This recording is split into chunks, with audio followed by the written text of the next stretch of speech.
ओम गंग गणपतये नमो नमः। श्रीमद्भागवत महापुराण पंचम स्कंद अथ सप्तमो अध्याय भरत चरित्र। श्री शुक्लवाच भरतस्तु महाभागवते यदा भगवता नितल परिपालनाय सच्चिदानंद स्तनु शासन पर पंजनी विश्वरूप मुपे। श्री सुखदेव जी कहते हैं, राजन, महाराज भरत भरे भगवत भक्त है। भगवान ऋषभ देव ने अपने संकल्प मात्र से उन्होंने पृथ्वी की रक्षा करने के लिए नियुक्त किया और उन्होंने उसकी आज्ञा में स्थित रहकर विश्व रूपी की कन्या पंजनी से विवाह कर लिया। जिस प्रकार तामस, अहंकार से शब्द आदि 5 भूतन मात्र उत्पन्न होते हैं, उसी प्रकार पंजनी के गर्भ से उनके सुमति, राष्ट्रवृत, सुदर्शन, आवरण और धूमकेतु नामक 5 पुत्र हुए, जो सर्वथा उन्हीं के समान थे। इस वर्ष को, जिनका नाम पहले अजना वर्ष था, राजा भरत के समय से भारत वर्ष कहते हैं। महाराज भरत बहुत बहुज्ञ थे। वो अपने अपने कर्मों में लगी हुए प्रजा को बाप दादों के समान स्वधर्म में स्थित रहते हुए अत्यंत वात्सल भाव से पालन करने लगे। उनका होता, अधर्म, उद्घाता, ब्रह्मा, इन चारों ऋतुजों के द्वारा कराए जाने वाले प्रकृति और विकृति दोनों प्रकार के अग्निहोत्र, दर्श, पूर्णमास, चतुर्मास, पशु और सोम आदि छोटे बड़े कृतुओं के से यथा समय श्रद्धापूर्वक यज्ञ और कृतरूप से भगवान का भजन किया करते थे। जिस प्रकार अंग और क्रियाओं सहित भिन्न भिन्न यज्ञों के अनुष्ठान के समय उधर रहित आहुति देने के लिए हवि हाथ में लेते हैं, तो यजमान भरत उस याग क्रम में होने वाले पुनरूप फल से यज्ञ पुरुष भगवान वसुदेव का अर्पण कर देते थे। वस्तुतः परम ब्रह्म ही इंद्र आदि समस्त देवताओं के प्रकाशक, मंत्रों के वास्तविक प्रतिपाद तथा देवताओं का भी नियामक होने कारण मुख्य कर्ता एवं प्रधान देव हैं।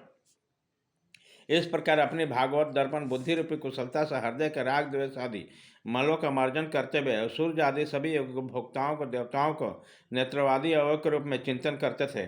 इस तरह क्रम की शुद्धि से उनका अंतःकरण शुद्ध हो गया। तब उन्हें अंतर्जामी रूप से विराजमान हृदयाकाश में अभिव्यक्ति होने वाले ब्रह्म स्वरूप महापुरुषों के लक्षण से उपलक्षित भगवान वसुदेव हैं, जो श्रीवत्स, कौस्तुभ, बनमाला, चक्र, शंख और गदा आदि से सुशोभित तथा नारद आदि निर्जनों के हृदय में चित्त के समान निश्चल भाव से स्थित रहते हैं। एक दिन वेगपूर्वक बढ़ने वाले उत्कृष्ट भक्ति प्राप्त हुई। इस प्रकार 1 करोड़ वर्ष निकल जाने पर उन्हें राजभोग का प्रारंभ छीन हुआ जानकर अपनी भोगी हुई वंश परंपरा संपत्ति को यथायुग पुत्रों में बांट दिया। फिर अपने सर्व संपत्ति संपन्न राजमहल से निकलकर वो पुलहाश्रम हरिहर क्षेत्र में चले आए। इस पुलहाश्रम में रहने वाले भक्तों पर भगवत का बड़ा ही वात्सल्य है।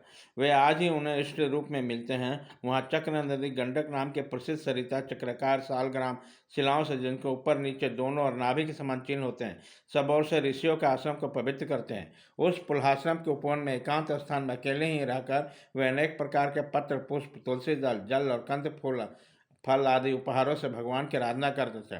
इससे उनका अंतःकरण समस्त विषय अभिलाषाओं से निर्मित होकर शांत हो गया तथा उन्हें परम आनंद प्राप्त हुआ। इस प्रकार जब वो नियम पूर्वक भगवान की परिचर्या करने लगे, तब उसका प्रेम बढ़ता ही गया, जिससे उसका हृदय द्रवीभूत होकर शांत हो गया। आखंड के प्रबल वेग से शरीर में रोमांच होने लगा तथा उत्कंठा के कारण नेत्रों के प्रेम के आंसू उमड़ आए, जिससे उनकी दृष्टि रुक गई। अंत में जब प्रियतमा के अरुण चरणाविंदों के ध्यान से भक्ति योग का आविर्भाव हुआ, तब परमानंद से सरोवर, हृदय रूपी गंभीर सरोवर में बुद्धि के डूब जाने से उन्हें नियम पूर्वक की जाने वाली भगवत पूजा का भी स्मरण न रहा। इस प्रकार वह भगत सेवा के नियम में ही तत्पर रहते हैं। शरीर पर कृष्ण मृग चरम धारण करने तथा त्रिकाल स्नान के कारण भीगते रहने के कारण उनके केस भूरी भूरी घुंघराली लटों में परिणत हो गए, जिससे वे बड़े ही सुहावने लगते थे। वे उदित हुए सूर्यमंडल में सूर्य संबंधी ऋचाओं द्वारा ज्योतिर्मय परम पुरुष भगवान नारायण की आराधना करते हैं और इस प्रकार कहते हैं, भगवान सूर्य का कर्म फलदायक तेज प्रकृति से परे है। उसी से संकल्प द्वारा जगत की उत्पत्ति होती है।